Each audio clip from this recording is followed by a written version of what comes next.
باللہ من الشیطان الرجیم بسم اللہ الرحمن الرحیم الحمد للہ رب العالمین الصلاۃ والسلام علی اشرف الانبیاء والمرسلین ابی القاسم محمد صلی اللہ علیہ وآلہ والائمۃ الطیبین الطاہرین المعصومین لا سیما بقیۃ اللہ فی الارضین روحی و ارواحنا لہ الفداء اما بعد۔ ہماری گفتگو مسئلہ امامت میں چل رہی ہے اور چند مطالب جو اہمیت کے حامل تھے کچھ آپ کی خدمت میں عرض ہو چکے ہیں۔ اب اس کا تسلسل اس درس سے آغاز کرتے ہیں۔ امامت کی لغوی اور اصطلاحی تعریف آپ کی خدمت میں عرض ہوئی تھی، اور اس میں جو ٹرم تھی علم کلام کے اندر، اصطلاح تھی جو امامت کی، وہ آپ کی خدمت میں عرض ہوئی تھی۔ وہ کچھ یوں تھی: ریاست عامۃ فی الدین والدنیا۔ امامت ایک ریاست کا نام ہے، ایسی ریاست کہ جو عمومیت و شمولیت رکھتی ہے۔ یہ ریاست کہاں ہے؟ فی الدین والدنیا، دین اور دنیا دونوں امور کے اندر وہ ریاست پائی جاتی ہے۔ خلافتاً عن النبی، اور وہ ریاست نبی کی خلافت جانشینی ہے، خلیفہ کا جانشین بنتے ہوئے وہ رئیس ہے، امامت رکھتا ہے۔ ریاست، اس کو تھوڑا سا میں اور تبیین کر دوں، واضح کر دوں تاکہ کوئی مطلب مبہم اور غیر واضح نہ رہے۔ ریاست رأس سے ہے، یعنی سر کو عربی زبان میں رأس کہتے ہیں، رے الف سین، رأس۔ اس کو رأس اس وجہ سے کہتے ہیں کہ یہ پورے کا پورا بدن کا جو سامنے والا جو حصہ ہے، یہ اوپر گردن کا حصہ، یہ سب سے پہلے اور سب سے مقدم ہے۔ یعنی انسان کا یہ پیکر، یہ جسد، سب سے پہلے کون ہے اس میں؟ یہ سر ہے انسان کا۔ چونکہ یہ مقدم ہے پورے بدن کے اوپر، اس وجہ سے اس کو کہا جاتا ہے کہ یہ رأس ہے۔ اسی نقطے کو مد نظر رکھتے ہوئے ہر وہ شخص کہ جو کسی بھی امر میں مقدم ہو اس کو رئیس کہا گیا، یعنی اسی رأس سے لے کر اس کو رئیس کا نام دے دیا گیا۔ مثلا اگر کوئی ادارے کے اندر بڑا ہوگا تو مثلا وہ اپنی اس کمپنی کا مالک ہے اور باقی لوگ اس کے تحت کام کر رہے ہیں، تو اس مالک کو رئیس کے نام سے یاد کرتے ہیں، چونکہ وہ رأس میں ہے کمپنی کے اندر، رئیس سے اس کو یاد کرتے ہیں۔ اسی وجہ سے پس رئیس یعنی وہی لغوی اعتبار سے امام کہلائے گا۔ پہلے آپ کی خدمت میں عرض کیا ہے کہ لغوی اعتبار سے امام کا کیا معنی ہے۔ لغوی اعتبار سے وہ امام کہلائے گا چونکہ مقدم ہے، کیونکہ وہ اب اس کمپنی کے اندر پیشوا بنا ہوا ہے اور تمام جو اس کے ورکر ہیں وہ اس کے باتوں کو مانتے ہیں، اس کے پیچھے چلتے ہیں، اس کی اقتداء کرتے ہیں۔ پس وہ اپنی اس کمپنی کے اندر امام ہے، لیکن لغت کے اعتبار سے، لغوی معنی میں، ڈکشنری کے اعتبار سے وہ امام ہے۔ پس ریاست کیا ہوگی؟ ریاست بھی یہی ہے کہ انسان اس مقام امامت کو رکھتا ہو،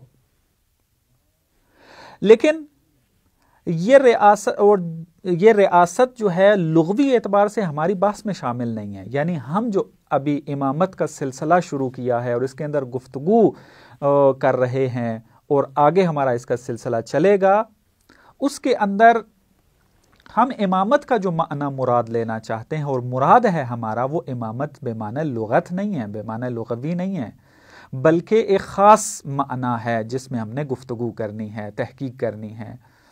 وہ کیا ہے؟ وہ یہ کہ امامت کے جو دین اور دنیا دونوں کے اندر پائی جاتی ہو، اور دوسری بات وہ امامت لوگوں کے تمام اعمال کے اندر امامت رکھتا ہو انسان اس کی. مثلا کمپنی کا اگر کوئی رئیس ہے تو وہ خاص مورد میں فقط ان کا امام ہے لغت کے اعتبار سے، یعنی ان کی نظم و ضبط کے اوپر نظارت رکھتا ہے، ان کی تنخواہوں کے اوپر نظارت رکھتا ہے، اس حد تک فقط امام ہے اس کا، لیکن اس سے باہر اس کی امامت نہیں ہے. ہماری جو گفتگو ہے وہ یہ کہ وہ جو بھی امام بنے گا وہ لوگوں کے اوپر، تمام لوگوں کے اوپر امامت رکھتا ہے، چاہے وہ لوگ کسی بھی کرۂ ارض کے اوپر موجود ہوں اولاً، وثانیاً وہ لوگ اپنی اجتماعی زندگی میں کوئی فعل انجام دے رہے ہوں، فردی زندگی میں اپنے کوئی فعل انجام دے رہے ہوں، ان کے اوپر بھی وہ امامت رکھتا ہے. بس اسی وجہ سے لغت کا معنی کافی نہیں سمجھا گیا. علم کلام میں جب آئے علماء، انہوں نے اپنی اس لغوی ڈیفینیشن کو، ڈکشنری والی ڈیفینیشن کو چینج کر کے ایک الگ ڈیفینیشن کی. وہ کیا تھی؟ وہ یہی کہ جو آپ کی خدمت میں عرض کیا، ریاست ہے عامتن، اور کیا ہے؟ عام ہے، یعنی خاص نہیں ہے کسی ایک مورد کے ساتھ، ایک فرد کے ساتھ، ایک قبیلے کے ساتھ، بلکہ تمام مسلمین کے لیے وہ ریاست رکھتا ہے. عامتن، عام ہے، شامل ہے. فی الدین و دنیا یا فی امور الدین و دنیا، ہاں وہ رئیس ہے، وہ امامت رکھتا ہے دنیا کے امور کے اندر بھی اور دین کے امور کے اندر بھی، یعنی وہ ان کا پیشوا ہے، رہبر ہے. اگر دینی کام ہو تب بھی اس کی طرف رجوع ہوگا، اگر دینی کام ہو تب بھی اس کی طرف رجوع ہوگا، اور دنیاوی کام ہو تب بھی اس کی طرف لوگ رجوع کریں گے. خلافتاً عن النبی، اور وہ امام کے جو یہ ریاست رکھتا ہوگا وہ نبی کا خلیفہ ہوگا، یعنی خلافت نبی اس کے پاس ہوگی. بس یہ تذکر دینا ضروری تھا کہ جو لغت کے اعتبار سے تعریف کی گئی تھی وہ فقط یہ سمجھانے کے لیے تھا کہ امامت کی اصل کیا ہے، امامت کی ڈیفینیشن تاکہ صحیح طریقے سے سمجھ آ جائے. لغت کا معنی آپ کی خدمت میں عرض کیا تھا. بس یہاں آپ کے لیے مطلب واضح ہو جانا چاہیے کہ امامت اصطلاحی مراد ہے یہاں پر، یعنی وہ امامت کے جو تمام لوگوں پر ہو اور دین اور دنیا دونوں چیزوں کو شامل ہو اس کے اندر آ کر. اس امامت کے اوپر ہمارے پاس ایک روایت بھی موجود ہے، بہت خوبصورت امامت کی وضاحت کی ہے امام نے، مفصل ہے، بہت تفصیلی طور پر امامت کی تعریف کی گئی ہے امام رضا علیہ السلام کی طرف سے. میں اس کے چند جملے فقط آپ کی خدمت میں عرض کرتا ہوں اپنی اس بات کی تائید کے لیے کہ جو میں نے ابھی آپ کی خدمت میں عرض کی ہے.